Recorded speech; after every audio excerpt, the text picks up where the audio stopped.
Okay, we're live. Welcome back, my good people. Welcome back to the People's Basics. We're here with our second team live stream. We got ourselves some new folks with us this week, as well as some old faces. We have Brianna Cardenas, who is back with us. We have our friends Justin Lee, as well as Dennis Field. Welcome all to the program, guys. I know for some of you, this is your first time coming here. So I wanted to just say, hey, Justin, hey, Dennis, want to introduce yourselves to the folks out there? Justin, want to let yourself it'd be known first? So hi everyone, I'm Justin, and I'm currently a comic writer and a article writer for the People's Basics. Great. And now, Dennis, want to let the folks out there know a little bit more about you? Yep, my name's Dennis Field. Almost 40, and I'm an article writer for the People's Basics.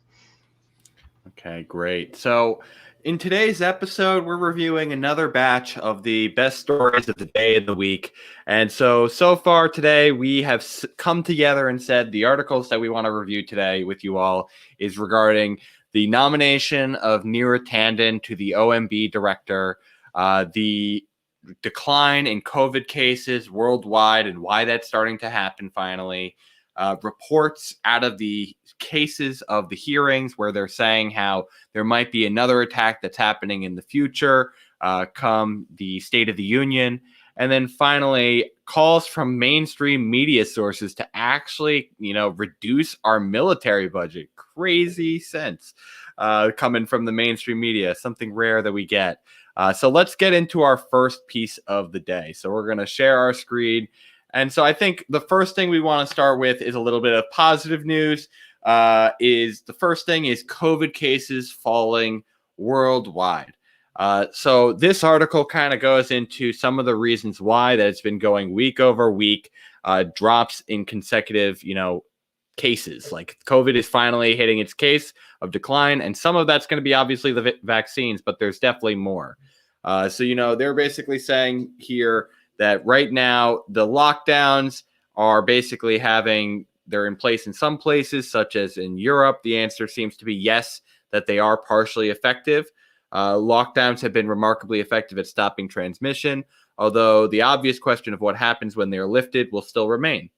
So they basically said Professor Martin McKee, professor of European Public Health at London School of Hygiene and Tropical Medicine, said that while no one is totally sure what is driving the fall in cases, it is clear that lockdowns and other non-pharmaceutical interventions, or NPIs, like face masks, are making a huge deal of difference. And so then you get to kind of see here the cases by different regions. Before we keep going on in the article, the first question I wanted to ask for you all is, what has been your experience with the lockdowns? How have you felt about how our government has been handling that? First, I'd love to hear from you, Bree. How have you been feeling about the lockdowns and the mask mandates, and how our government has been handling it, and maybe in specifically your area too? So, starting with this whole pandemic, it was around probably April or May. This is when everything started shutting down here in Vegas. Well, here in Nevada and in Las Vegas. Um, I didn't really go into shutdown till like May, June, because that's when I got laid off from my old job. So I was basically in lockdown for like a month and a half. Um, I I had depression and anxiety prior to the pandemic, but since I went in lockdown for a few weeks, it caused my depression and anxiety to go through the roof to the point where I had to see a therapist virtually every day. And so, because of that, my mental health declined, my performance in college declined, and I myself actually had COVID in July. I'm a diabetic, mind you. So, I actually got better within 2, 3 weeks, and I got a job within a month. In regards to the government, they were not doing a great job. Well, federally, not, because Donald Trump didn't do anything. None of the senators or Congress people, they pushed for their state to do something about it. They just stood still. Well, my governor, he acted pretty quick. He was like, okay, we're going to reduce capacity. If that doesn't help, then we're going to start doing the shutdowns. And so from the state part, I applaud my governor. I applaud my mayors, but the federal level, I am just really not surprised at this point. Yeah, I think that's been a large feeling for a lot of people is that we've been having mixed responses based on locality of some shutdown measures and then general confusion coming from the federal level. Dennis, how do you feel about the lockdown measures in your area and the mask mandates? How do you feel that's been handled so far? Do you think it's been effective?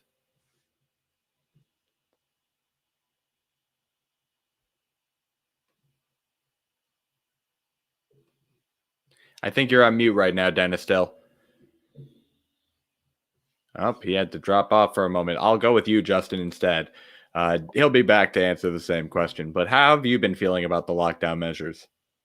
For the lockdown measures, I feel that it is very cyclical. Like, in my area, I would see restaurants being closed down only to open back next week. And then, of course, there are mask mandates, but overall, it seems to be like when there's a sharp rise in cases, then everything shuts down. As soon as things get back down a little bit, we open everything up, and it's just been this um, push and pull like cycle for us here. So I have very mixed feelings about the COVID lockdown. Okay. And now, Dennis, what's been your feeling in general on the lockdowns? Have you felt positively in your area? It's how it's been handled. Do you feel like it could be done better? How have you been feeling about it in general? I think New Jersey did okay. I mean, the virus it's the novel virus. It's new. We had to figure it all out on the fly. New Jersey, I believe, had better adoption to the policies when they came out. I'm actually pretty proud of how New Jersey's done. As far as these trends go, it's interesting. I can't help but think it's the weather. It seems when the weather gets warmer, cases go down, but it's tough not to develop your own superstitions around all this new information and get caught up in it. But I'm excited. I got news today that I am registered for the vaccine. I'm excited about that, and it's such an emotional, like, okay, I know I have a date when I'm going to get vaccinated, and that makes me feel pretty good about it. And I look forward to that for everybody. Yeah, I think that in general, there has been mixed success in the New York area. Some parts have had definitely devastating impacts, especially around the city and especially even the outer suburbs. But, we've been a little bit better at handling it upstate. But I think obviously, as we covered in our last live stream here in New York, some of the worst measures of handling in COVID happened in New York with Governor Cuomo's leadership, especially with how we handled our elderly citizens here and the nursing home scandal. So I think we've done some things well. I think we did the getting people the masks pretty well and quickly. I think that the lockdowns have been effective at preventing stuff downstate, but we have certainly not had a perfect response here. So, I think one of the things that we want to now kind of go down into this article a little bit further is it says, so why aren't the cases falling everywhere? So the fall in cases is not uniform around the world or even within regions, as Professor McKee points out. Badly hit regions like Americas and Europe are driving the drop, with both seeing declining caseloads, albeit at different rates of decline. And from such high peaks, that number remains significant. But according to the WHO, the drop is not confined to these regions. Infections are dropping in 123 countries. The exceptions to this rosy outlook are the Eastern Mediterranean and Southeast Asia, where there was a slight increase in cases of 7% and 2%, respectively, last week. These numbers are driven largely by Iran, Iraq, India, and Indonesia. So it seems like, a large reason we're starting to see this decline is that some of the hardest hit regions as of late, America and Europe, are really starting to turn things around. Then it keeps going onward. Is it that like it's a weather pattern?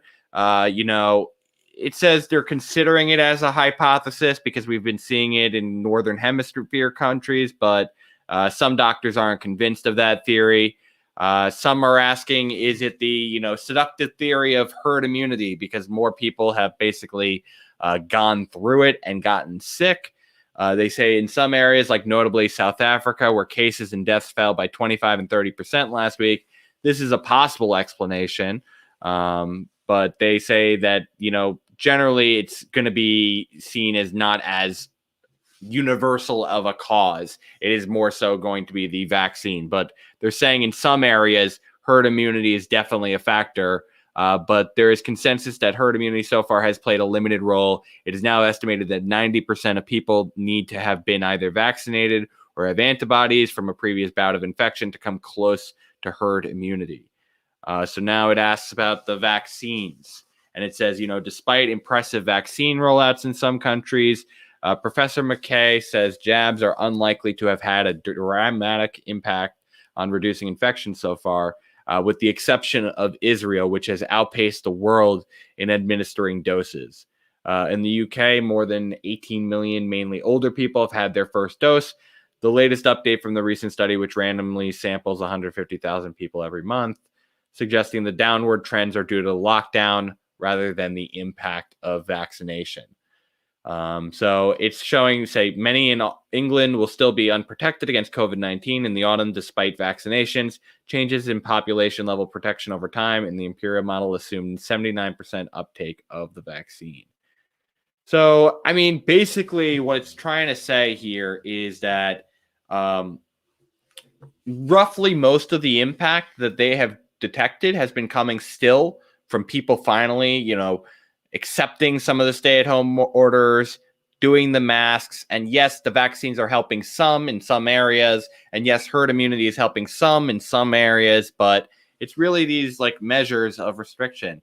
And so I wanted to ask you all, as my final question on this article is, obviously it's pointing here to having kind of a steady state of, us being able to have most of the population, around 80%, protected by the summer.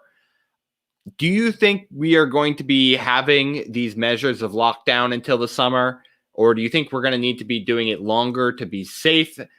How are you guys feeling about when you are expecting the lockdown to end, or how you just feel about if you were talking to politicians right now, would you want them to keep the lockdowns going until the summer? Let's go first with Justin. Justin, how are you feeling about that? So as for the lockdowns, if I were to talk to politicians right now, I would definitely want them to keep the lockdowns in place until the summer, just to be on the safe side, so we can assure that the pandemic dies down more. Okay. And how about you, Bree?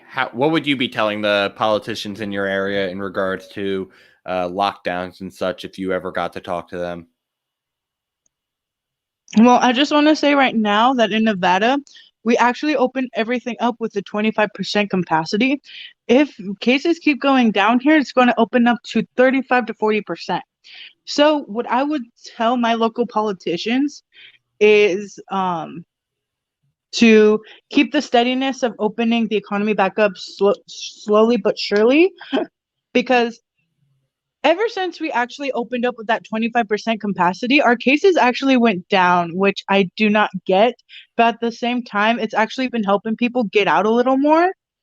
And for that, if I were to talk to them, I'll be like, yeah, just keep going, slowly but surely opening up if you know that it's safe.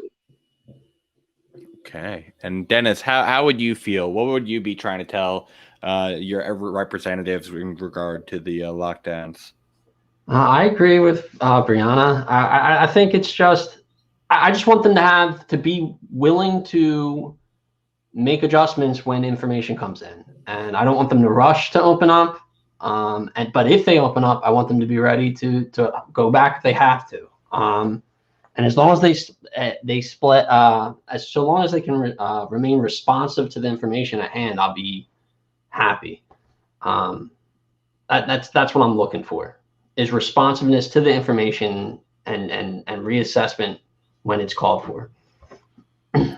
Yeah, I think that's fair. And I think it's like this is kind of the same conclusion of this article itself. It's saying, like, hey, yes, it looks like the situation has vastly improved.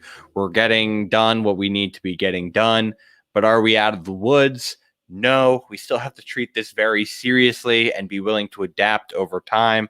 You can't just let this be like oh, hey, let's set a fixed date of like, let's get it to July and we're done by then. COVID's gone, adios, let's get on our vacations and summer plans.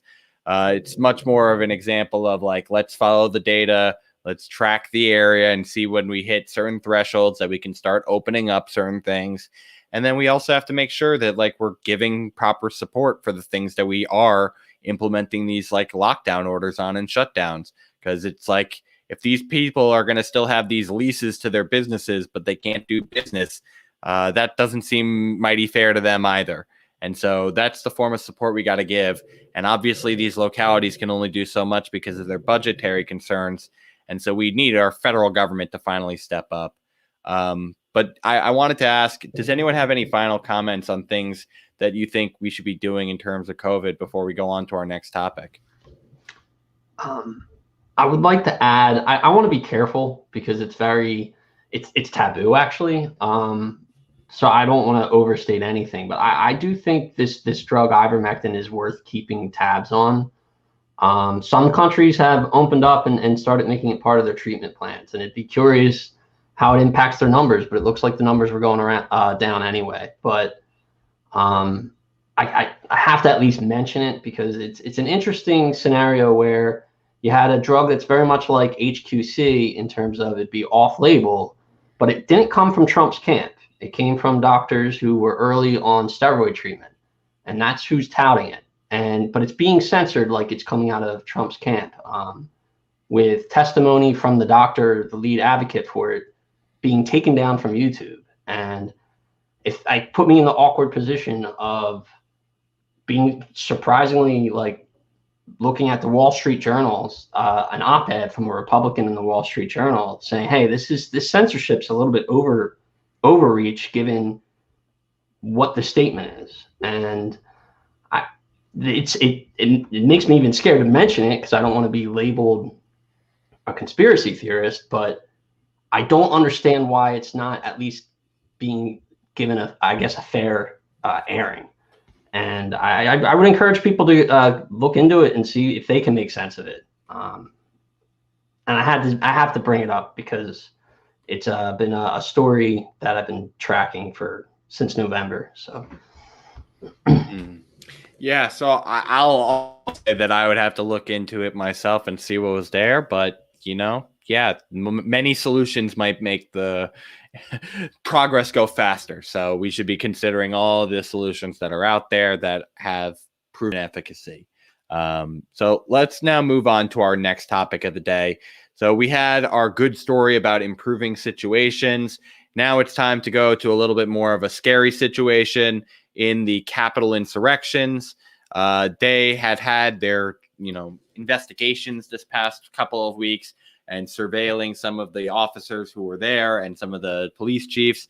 And so there was a statement that basically came out in regards to that there is potential for a reoccurrence of an insurrection or terrorist type event.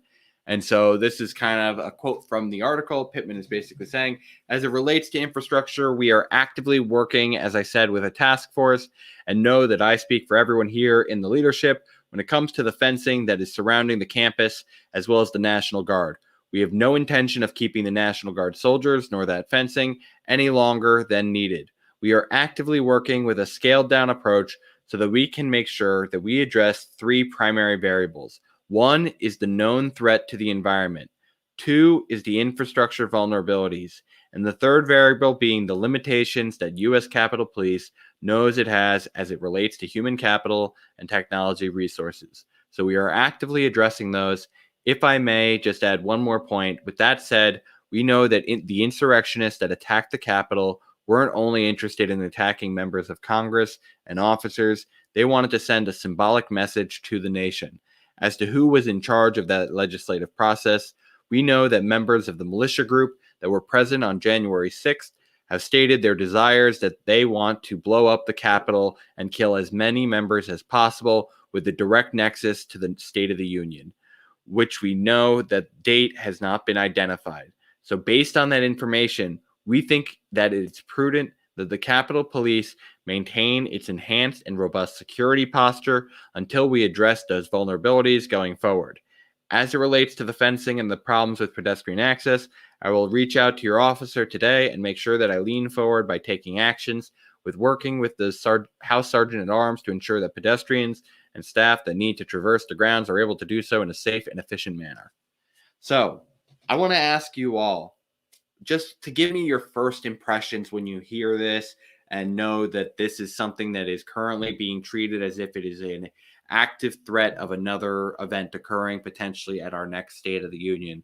How does that make you feel when that is currently, that DC is kind of in this lockdown mode still from January 6th, and knowing that we didn't impeach anyone over these actions who potentially incited it? Let me first ask Dennis, what is your first opinion when you hear this type of information?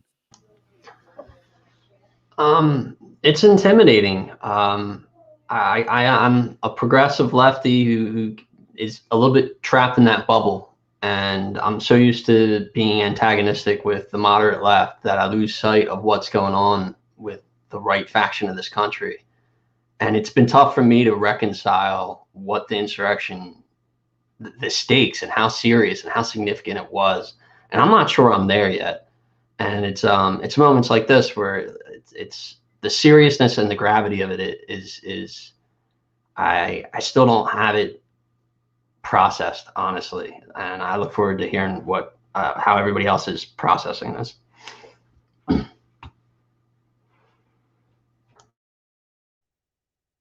I agree with Dennis with that. Like, it blew my mind knowing that the Capitol riot happened literally a little over a month ago. And after reading this, it's kind of scary. It's knowing that something is going to happen, like everyone is on board with it, knowing that, hey, something might happen. We got to do this real quick and right now. The one thing that I didn't agree on is like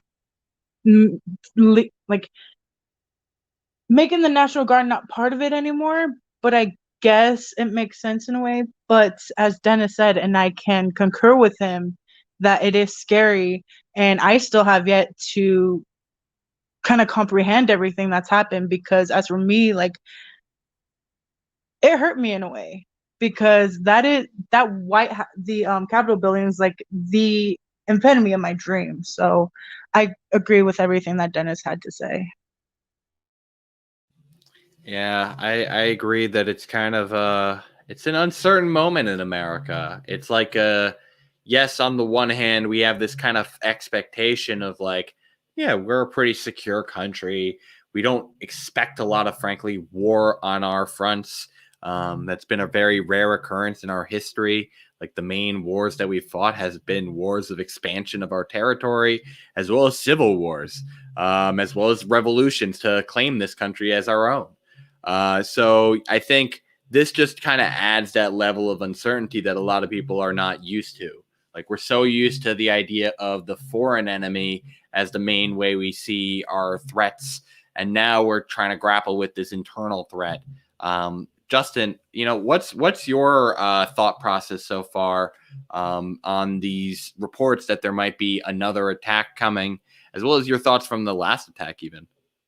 I feel like I'm going to quote Marianne Williamson here, and she said, "A large group of desperate people should be seen as a national security threat." And this holds so true in this particular circumstance. I feel like, yes, Trump and Ted Cruz and some Republicans did try to incite the violence that happened in the Capitol, but those people are not the people that we should go after. And I truly believe that if the Biden administration is worried about another terrorist attack on the Capitol building, then we should implement policies such as universal health care and universal basic income to alleviate the desperation and suffering of the American people.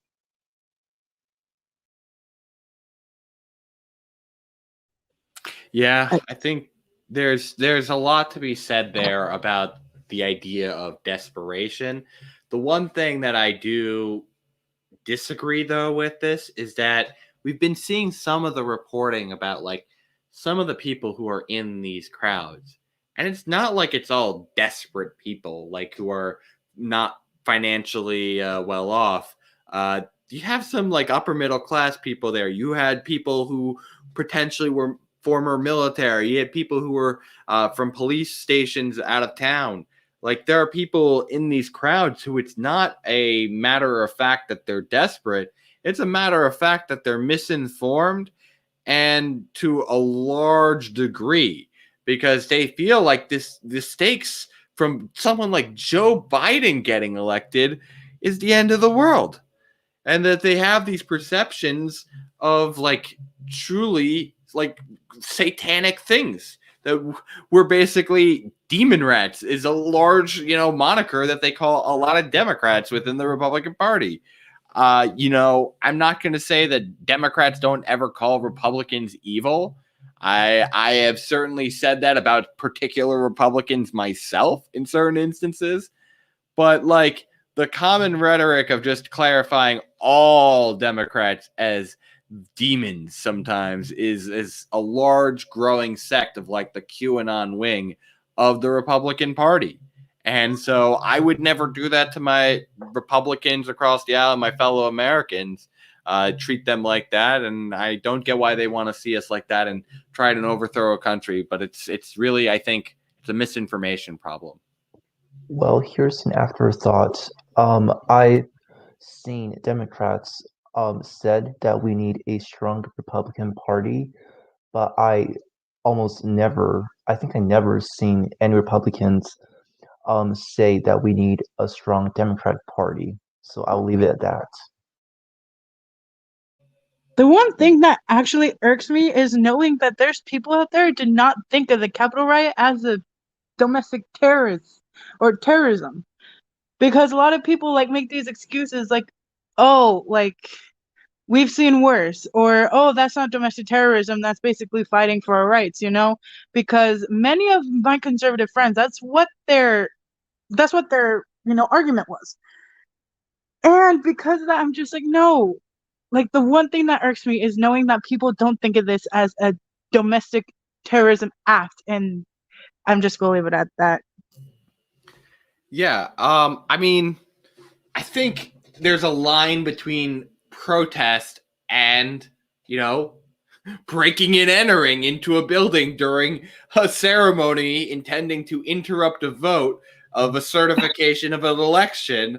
I just think there's a little bit of a nuance difference there of saying like, hey, the 93% of peaceful protests around the country for Black Lives Matter are just in the street. A lot of them, frankly, petitioned compared to this. Like the main thing, frankly, that I've heard is that, oh, look at the media calling this terrorism. Look at, Democrats thinking, oh, look at all this violence. It's terrible. But where were they on the, Black Lives Matter riots and, calling that out? And frankly, A, some people did call those out too. And B, it's not comparable in size and scope. There's a much greater scale to this certification process and storming the Capitol building than the occasional people who have, cause to, be a little bit more agitated. Like, I think the Minnesota case is something where it's like they directly were like spitting in the face of the movement calling for justice in the situation, and they didn't end up really getting any, frankly, on Derek Chauvin in general. And so they burnt down the police station there. No one got injured from that part of the burning it down. And I think that's a justifiable police like action because, like, frankly, it's sent a message, and they actually did major reforms in the area afterwards. So I have different opinion on this versus those types of protests. But I wanted to ask, how do you all feel when you hear that from other people? Do you think that this is considered a protest comparable to those other forms of protest that got violent, or do you think they're completely different? Let me go with Dennis. How do you feel about that? The footage that I've seen, the limited footage I've seen of different iPhone was inconsistent. I mean, at one point it looked like a riot. At another point, it looked like an attack. In another point, it looked like protesters getting a little unruly. So it's tough to put it all in one box and call it something. And I definitely don't want to draw a false equivalence to Black Lives Matter. And it's something I'm hesitant to even compare and contrast the two. But then at the same token, I could see how the right, and I have family members that watch Fox News, and some supported Trump, and when I try to see it from their eyes, the footage they see from Black Lives Matter isn't the same footage that I see. It's taken in a different context. It's framed in a different way. So I know how people end up saying, well, it was happening over here, so it's happening over there. It's really tough to tease it apart. And to circle back to what Justin mentioned earlier, like as far as holding sitting Republicans accountable, like it's tricky because some of the same rhetoric used in politics in general to rally up your base could be, if once the consequences get to a certain point, the same thing that was said in a way to just rally a peaceful protest can be a call to incite violence. Yeah, and that kind of goes to some of the ramped up rhetoric of our political system. Like, I always find it interesting that basically every issue is, we got to fight for this. It's like, damn, like, does it have to be a fight? Like, I know it's going to be tough, and that's why we use that type of rhetoric, but like, can't we just be working together on this and like coming to a common understanding on these things? And, you know, I do want to say one thing, because I could see how some of my rhetoric from before could be misinterpreted. I don't think violence is a good thing. So I want to make that first clear. Like, I don't think it's an ideal situation where buildings get burnt. I don't think that is the proper way to do it. I will say peaceful protest is always the best form of protest, and that people who do violence undermine a lot of the other parts of the movement. It gives, as you just said, it gives ammo to these groups to see things in a different light and produce a different perspective. It distracts from the overall movement. But I think this case is a little bit different. I think this case is a little bit different just because, like, there was a clear evidence of everyone looking to storm in at that point. Like, there was a mass movement there compared to usually what happens in these other circumstances is you have a couple of rogue actors who are then adding some extra chaos to the fire. But I wanted to ask Justin, how do you feel? Okay, so the reason why the Capitol riots is not comparable to the Black Lives Matter protest is because in the Capitol riots, we have clear evidence that we've seen these rioters carrying strip ties and guns. So what are you doing with both a strip tie and a gun if it's not to take hostage? Do you mean a zip tie? Oh yeah, sorry, a zip tie. I'm so sorry. Yeah. So yeah, there's clear evidence that, you know, the rioters were carrying zip ties and a gun. You don't see Black Lives Matter protesters carrying those items. So what were they gonna do? What if they actually, you know, catch, for example, Bernie Sanders or AOC? Who knows, right? I mean, I will say that in some circumstances, some people have had at least the gun part at some rallies for the Black Lives Matter protests. I think some people do come prepared and armed to protect themselves in certain circumstances. But I would agree with you. Something like zip ties, that has a little bit more of an intent for something like kidnapping. And I think there had been, you know, frankly, chants about killing people. You know, some people might say the comparison of the rhetoric to like crime like bacon, like that type of stuff is comparable. But there has not been, in most circumstances, any deaths that had occurred on this. And I think the bigger point is here, like a lot of those other ones were more incidental killings and conflicts and how protests were playing out, while this was purposely an act of trying to disrupt a political process. Like the literal definition of like terrorism is trying to have a political cause in which you're trying to influence and have that action be known that you're taking violent means to enforce it. Like that's what they were doing that day. They were trying to interrupt the political process, intimidate people to fall in line and not certify the election. And so, in turn, that was clear terrorism. That the other ones were riots. It's rogue actors who are just, frankly, sometimes taking advantage of a situation and are causing chaos for their own personal gain. So I think it's just a little bit different inherently. But let's now move on to our next story. So we had our negative story. Let's now go to another positive story. So this story is a story of USA Today doing a breakdown about how we might be spending a little bit too much on our military. You know, going on and saying that the U.S. spends more than $700 billion a year on weapons, combat preparedness, more than the next 10 nations combined. The U.S. has enjoyed global military dominance for decades, with a military presence growing from about 80 global bases to about 800. Yet today, experts say the most urgent threats to the U.S. are increasingly non-military in nature, like COVID, cyber attacks, climate disasters, and even China's economy. It was designed for a world that still faced another military hegemon. And they say that meanwhile, most Americans believe it's important for the U.S. to have the number one military in the world, but many are also against the endless wars of the past 2 decades. Trump pledged to bring troops home from Afghanistan, the endless wars, and did reduce troops. Did reduce troop numbers in Afghanistan, Iraq, and Syria, but added troops in the Middle East as tension grew with Iran. Though Afghanistan and Iraq are the post 9/11 actions that come to mind for most, the U.S. military was active in counterterrorism operations in 85 countries in just the last 3 years, including drone strikes, special op missions, and training exercises. The toll of post 9/11 military action to many is staggering, as their project shows, and that they said since 9/11, the U.S. has expended so much in terms of blood and treasure with actually very little to show for it, says William Hartung. But many say that we only need to look to China and Russia, Iran, and North Korea to see that military force worldwide remains necessary.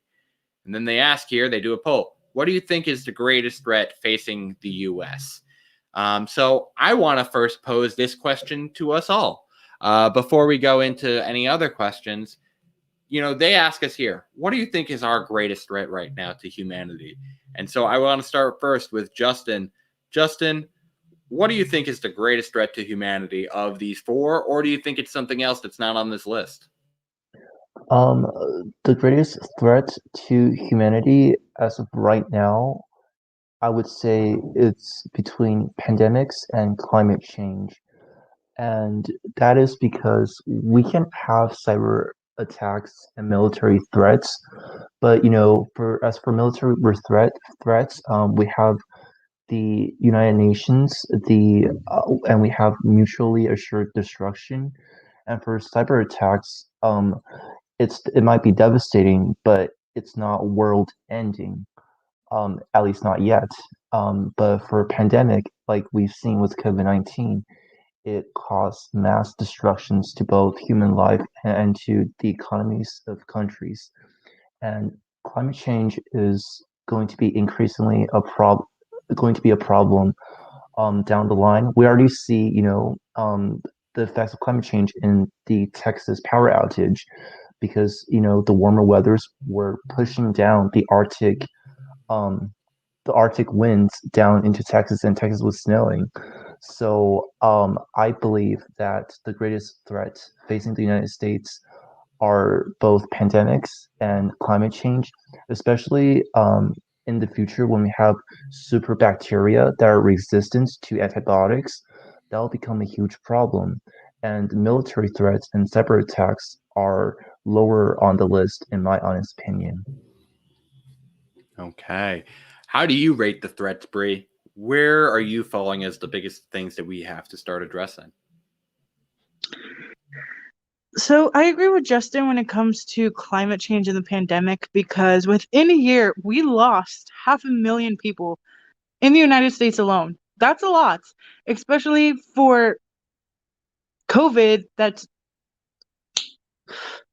literally started like a year ago. Like, it's, as I said, it's wiped out literally like half a million people, and it's wiped out a lot more in literally in the world. Um, but as we said before, like, it's going down, which is good. Climate change, we saw a rise in ocean levels.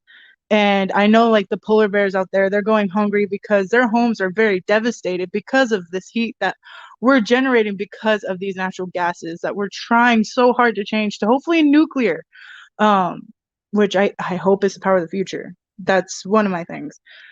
One that's not on the list, and we all can agree on this, I hope, is like Andrew Yang said, because of the pandemic, we've been seeing a lot of people out of work, and because of that, we see artificial intelligence just increasing by literally by like the day.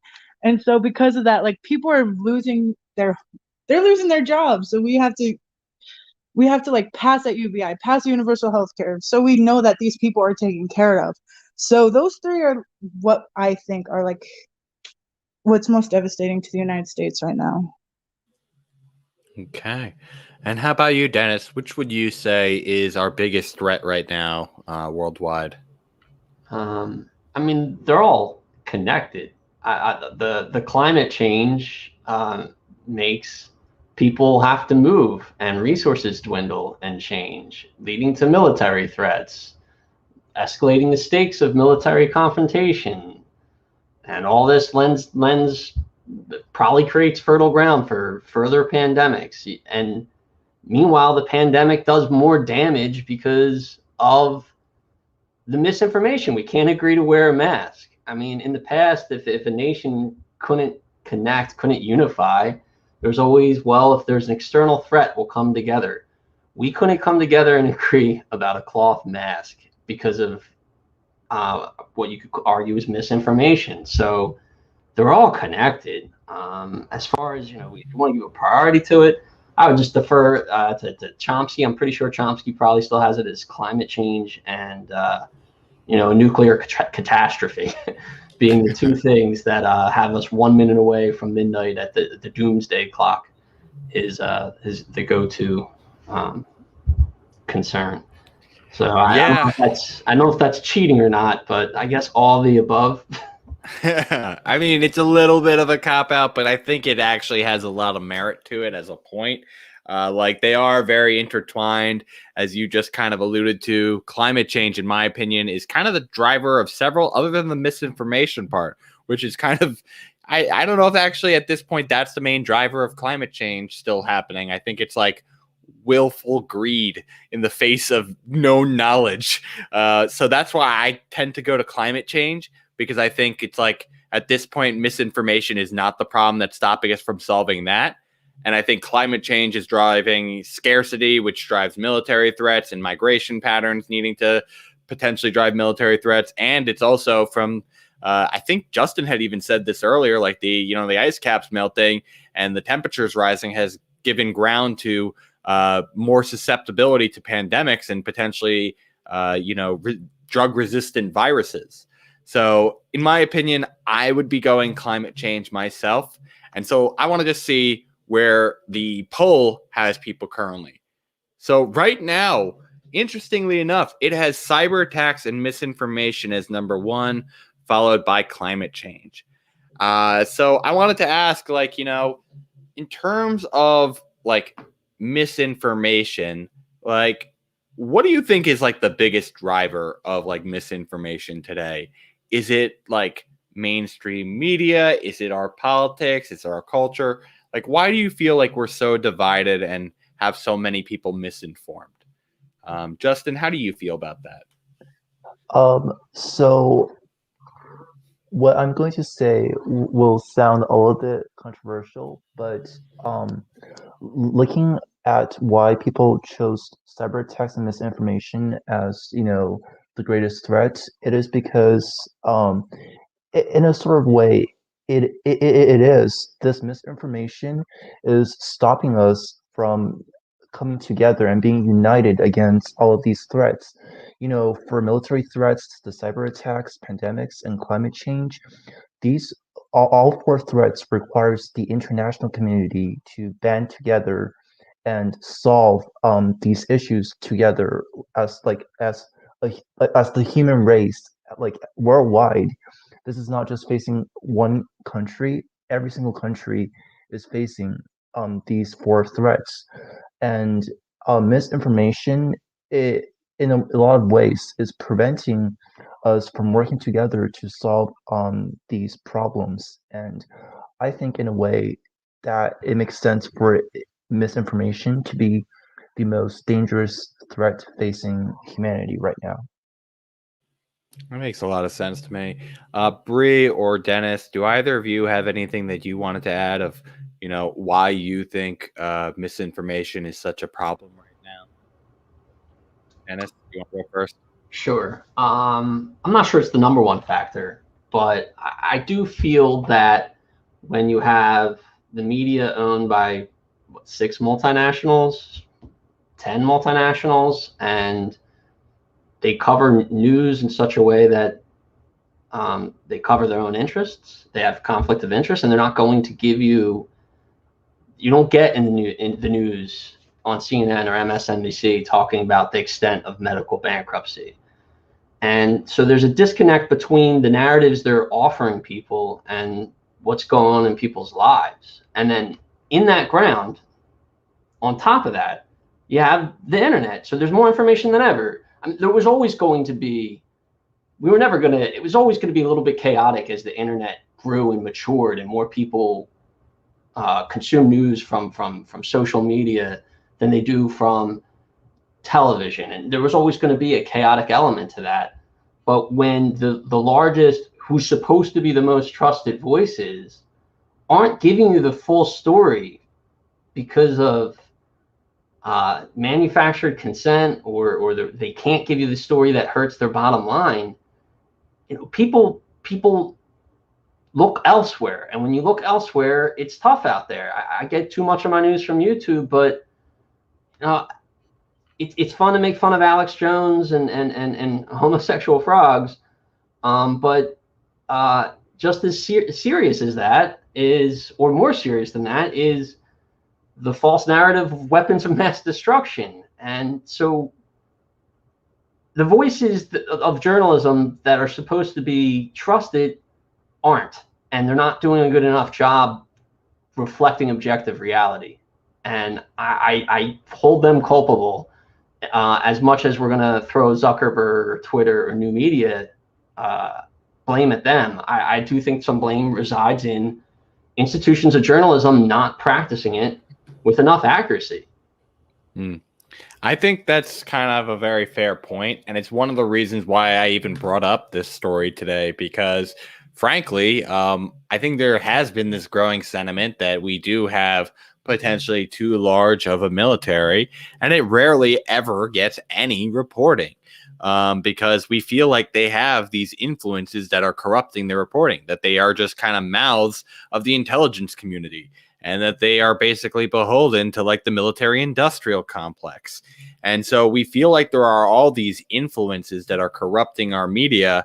And the whole reason why people end up going to these alternative media is because they don't feel like their traditional media is doing a good enough job, whether that be the entertainment factor, which is unfortunately a problem. There has been a large demand for entertainment, basically, as a main way for anyone to even consider digesting information.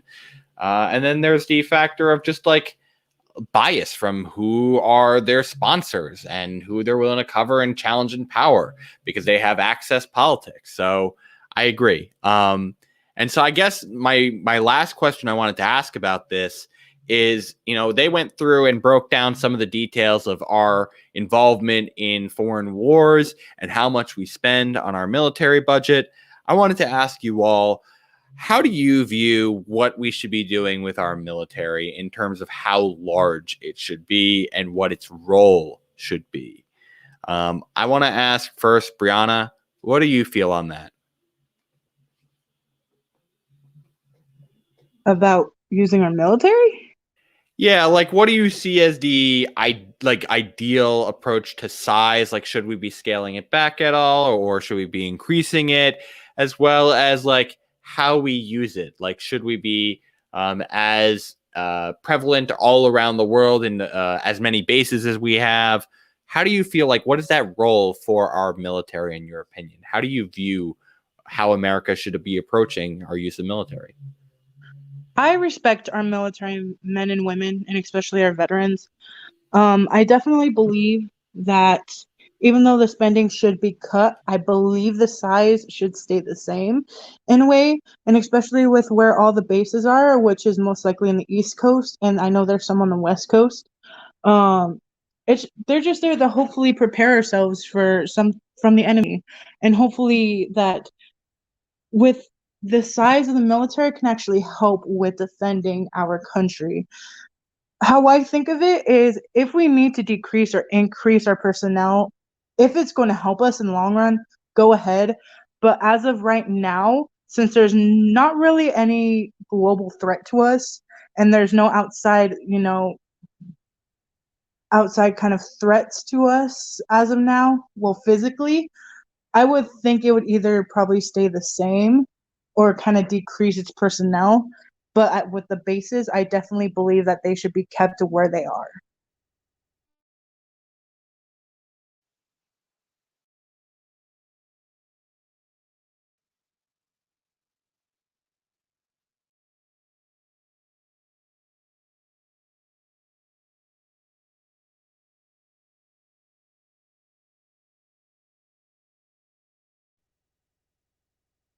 But that's just my honest opinion about like the size of the military. But I do believe in cutting that spending and using it for other means. Yeah, I apologize. I was on mute there before. What I was trying to say was I wanted to see how Justin was feeling on these same matters. Do you feel like we should be keeping our base levels at where we have here shown in this graphic at around 800 and shown here in its current distribution, mainly predominantly kind of in the Middle East as well as the East Asian Sea? And then furthermore, how do you feel about like how much we spend on our military currently at 731.8 billion, roughly the size of the higher than the next 10 nations combined? So since we're on the topic of the military, I want to bring up a comment that is on the YouTube section of this live stream. It's from Hungry Country Bowl, HC Bowl, and Sure. and like you said, I've just read the story that um, the U.S. is carrying out some airstrikes against Iranian-backed Syrian armies in Syria. And like what Bree said, Syria is not going to come to America and attack us. We are we're safe from these outside threats. Um, and I think that we do when we do want to have the best military on the planet to protect ourselves. But in terms of spending, we are spending more than the next 10 nations combined. And I feel like for our national security to protect ourselves, I think some of that resources is better allocated if we use to do things like universal health care, universal basic income, um, education, and housing. You know, that will actually improve the security of the average day-to-day Americans in America right now. And I am in favor of reducing some our military spending. Mm. Yeah, Justin, I largely agree with that sentiment. It does seem like we are actively getting ourselves involved in conflicts that are not immediately pressing our own national security and involved in these proxy wars, like especially in Syria. This definitely seems like something where it's just mainly us trying to get involved in trying to create more conflict with Iran. And I think it's not serving the defense interests of our own nation, as we saw with all those other security issues that our country is facing as well. We could be using some of our funding for that. So something like suggesting like, oh, I don't know, like they tried to reduce the Pentagon budget by 10% last session, and that ended up failing surprisingly big. But like we should be even considering cutting 25%, a third even from the budget to be able to fund so many different initiatives. I think this is a great statistic for people to understand the true scope and size of our military. Our economy makes up 15% of the world right now. Our military makes up 38% of the world's military spending. So think about that. It's over double in that ratio. So that means we're putting a ton into our military. And I think, as we had seen in that thread, there's a growing list of national security measures that aren't being properly addressed by a military, and we need the proper tools to be invested in. But that being said, I wanted to give Dennis, do you have any final thoughts on this before we head into our final topic of the evening, which is the Neera Tanden nomination? Do you have any final thoughts on how we use our military worldwide? I hope in the future to use an article as a chance to learn more about it on all sorts of levels.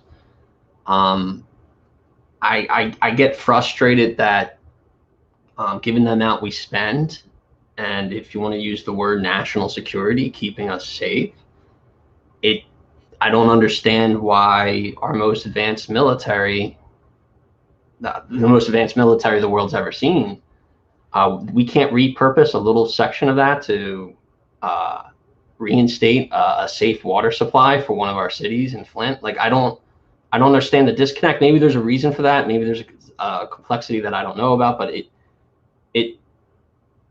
given how much we spend, it's a bummer. It's a bummer. It's depressing. It's sad that we can't take care of our own cities that are in trouble. And, the COVID, the shortage of masks and other medical supplies, with all that money for military, what if we got hit with a bioweapon? What was our plan? That's not part of what's in the budget. Like, you start asking, well, where is that money going if we can't deal with certain basic things that could happen in a conflict with somebody else, with another nation? And those are just thoughts. I would love for somebody to point me the right direction on where one can read up about the military and to better understand it. And when news comes in about attacks in Syria, it's tough to know. You don't know what you don't know. You don't know what the intelligence is saying. So It always makes me want to take a back seat. But then you take a back seat, and 10 years later, you find out we were there for bad reasons. And and that goes back to the whole like distrust in media. Like, that's kind of back to our Iraq war kind of situation, and how there was some like buy-in sold by the media. So it's kind of hard for a lot of people to know how it impacts them. And furthermore, it's like they really don't understand all the complexities of how something across the world might impact them at home. Like, we are all interconnected in this now globalized economy. And so I think it is very important for people to try and update themselves in foreign policy.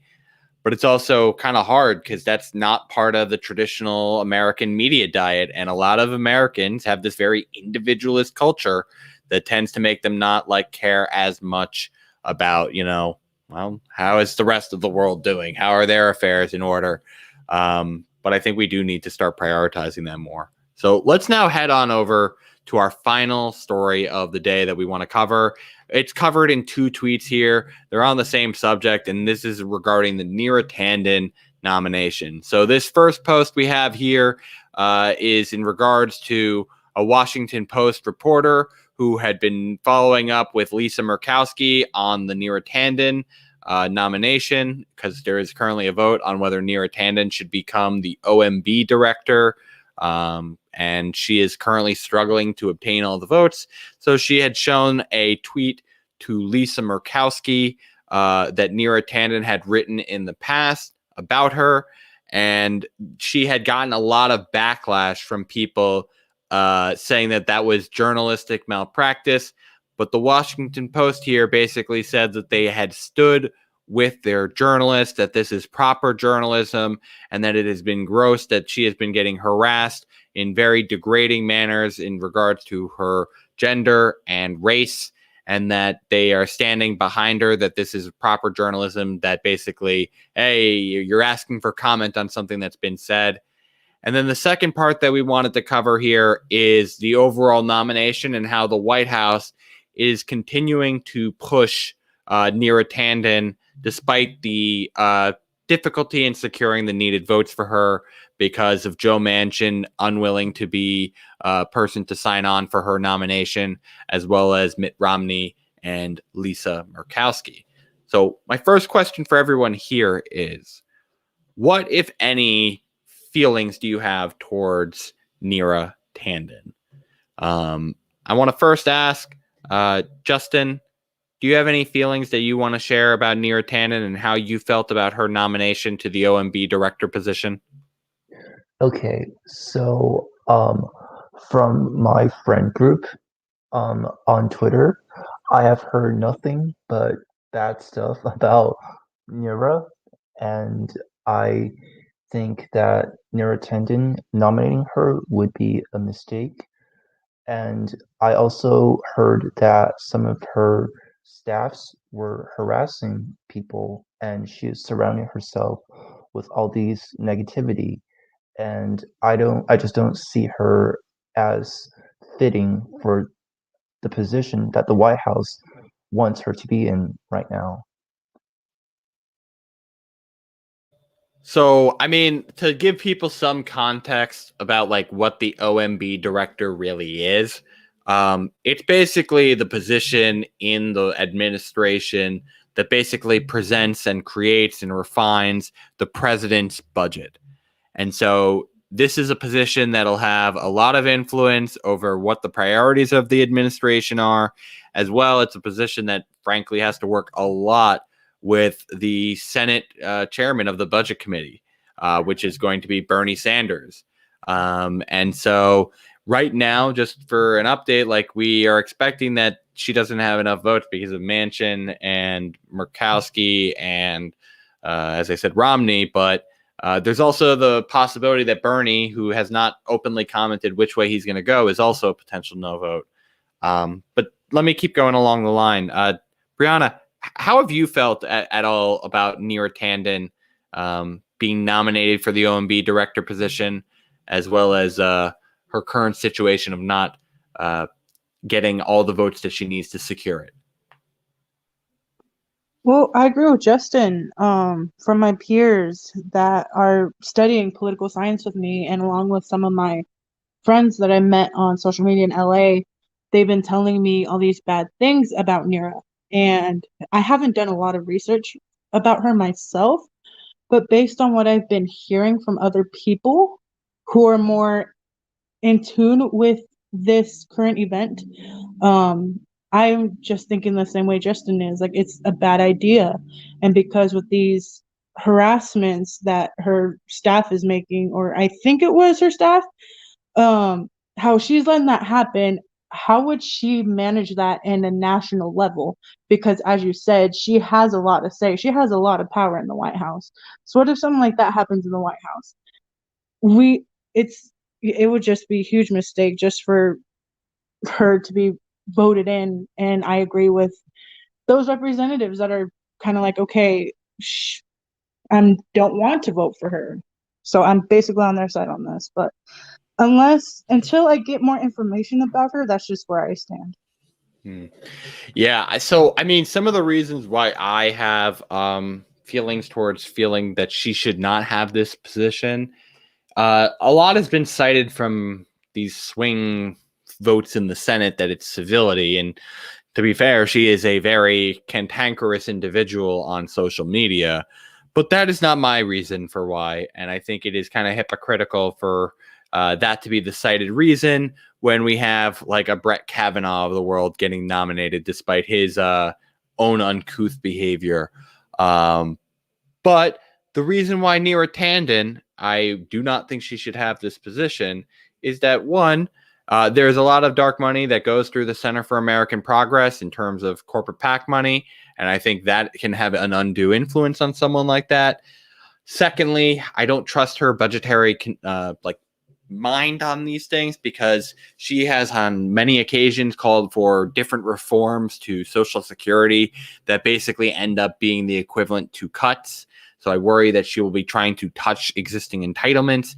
And she's also had a sense of trying to maybe adjust the budget and help our country in some unethical manners. Like she's called for the taking of oil in like Syria when we've had these conflicts as means of reimbursing ourselves for the cost of trying to stabilize the region.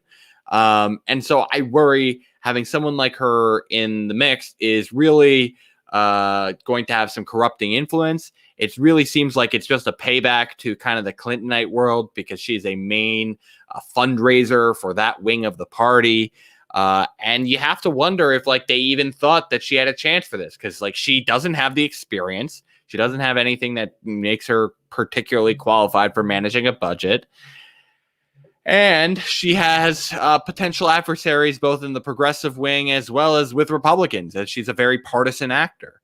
So those are my general thoughts. I wanted to ask you, Dennis, like, how have you been feeling about how this is playing out as we currently have here on the screen? The White House is continuing to like push really hard for Neera's nomination, despite feeling like they're not going to have the votes for now. What do you think this is all about? Why do you think they're so insistent on pushing for Neera? And do you think that's smart of them to be doing? As a Bernie person, it just feels like an insult. It's salt in the wound, or power, or a demonstration of power. Like, let's make it real clear how much say or how little say we're going to give the progressive faction of the electorate, and it's part. It's for me. It's part of the defeat. Like I already lost when Bernie's campaign lost. I lost. Like I already dealt with it. So this is like the winning team just patting on an extra touchdown and spiking the ball, and it's like, okay, well, we know where you stand. Thanks for making it very clear. That's just my general take on it. Yeah, I think that is fair. Like, we are going to definitely see if there's a flex here by the administration and able to secure votes that don't seem to be appearing at any time.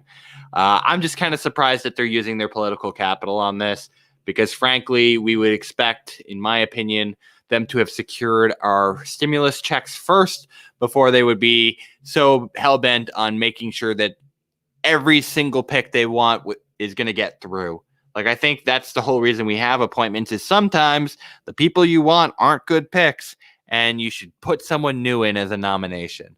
And so I hope they'll move along and they'll find a new person and we can start focusing on other legislative matters because Senate time is the most valuable resource that we have because for most of these votes, we need 30 hours of uninterrupted, basically legislating. So I think that is going to be one of the biggest things here is can we get ourselves a little bit back on track? But I wanted to ask, does anyone have any final thoughts on this subject before we wrap up today's episode? You know, I think that even if Neera Tanden don't get nominated, the Biden administration might as well pick someone else that's even worse than her and watch that person get nominated. It's going to happen. I'm making a prediction right here.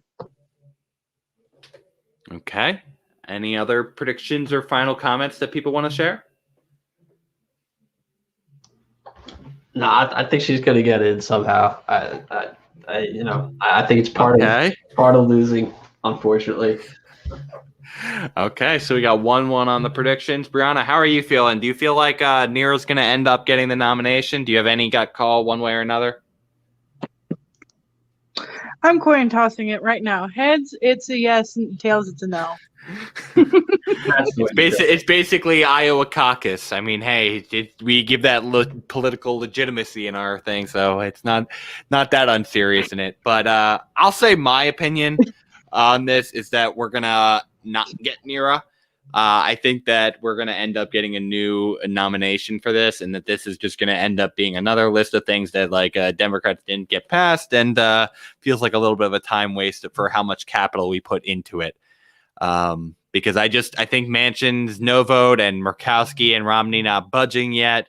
And hell, Bernie Sanders can tank the thing still. So I hope he does that at some point so we can move on. But I just think we're good unless, frankly, at this point, can the White House show how strong it is by, flipping at least Manchin or like a Murkowski or Romney, get some of them. If they can do that, that really does show how strong they are. But at this point, I'm just going to say I don't think they're going to get there.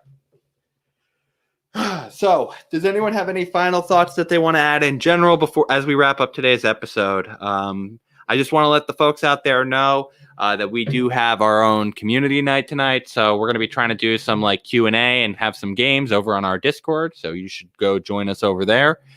And that you can always check us out on our website. Right now it's at thehillofroses.com and in all of our social media at People's Basics. But Justin, any final thoughts you want to share with the people out there? Yes, I do have some final thoughts. So, since Dennis is right here, I want to tell the people that both John's healthcare article and Dennis's healthcare article is now available on our website for people to read. And those are two really solid articles that I feel people should read to get a better understanding of healthcare. Okay. Any final thoughts, Dennis? Thanks, Justin. Thanks for the shout out. I'm just happy it's almost spring. It got to 50 degrees today. And I just want to take that as good vibes and keep moving. Yeah, no, I could feel you. It's the little victories. Bree, any final thoughts for the folks out there?